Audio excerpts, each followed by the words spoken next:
ព្រះរាជាណាចក្រកម្ពុជាជាតិសាសនាព្រះមហាក្សត្រសមាគមប្រជាជនសន្តិភាពនៃកម្ពុជា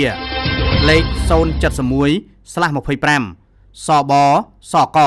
CPPA ញត្តិគាំទ្រចំណាត់ការដ៏ម៉ឺងម៉ាត់របស់សម្ដេចមហាបវរធិបតីហ៊ុនម៉ាណែតនាយករដ្ឋមន្ត្រីនៃព្រះរាជាណាចក្រកម្ពុជាយើងខ្ញុំជាថ្នាក់ដឹកនាំនិងតំណាងឲ្យសមាជិកសមាជិកានៃក្រុមការងារសមាគមប្រជាជនសន្តិភាពនៃកម្ពុជាមានមោទនភាពយ៉ាងខ្លាំងនិងសូមគាំទ្រយ៉ាងពេញទំហឹងចំពោះចំណាត់ការដ៏ម៉ឺងម៉ាត់របស់សម្ដេចមហាបវរធិបតីហ៊ុនម៉ាណែតនាយករដ្ឋមន្ត្រីនៃព្រះរាជាណាចក្រកម្ពុជា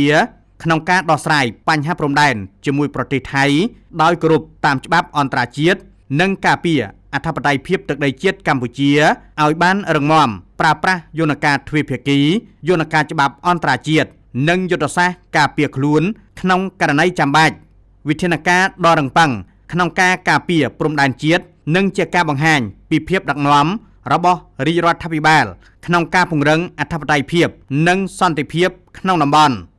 ការចូលរួមរបស់សម្ដេចធិបតីនាយករដ្ឋមន្ត្រីក្នុងការបញ្ចប់វិវាទដោយសន្តិវិធីនិងផ្អែកលើការចរចាសន្តិភាពគឺជាចំណុចសំខាន់ដែលពលរដ្ឋទូទាំងប្រទេសគាំទ្រ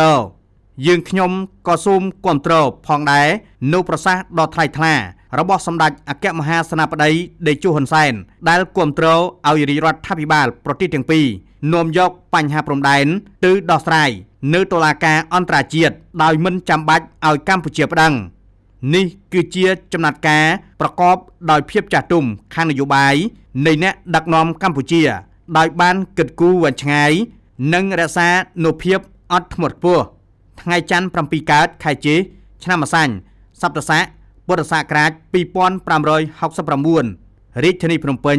ថ្ងៃទី2ខែមិថុនាឆ្នាំ2025ចូលក្រុមប្រឹក្សាភិបាលប្រធានប្រតិបត្តិហត្ថលេខានឹងត្រា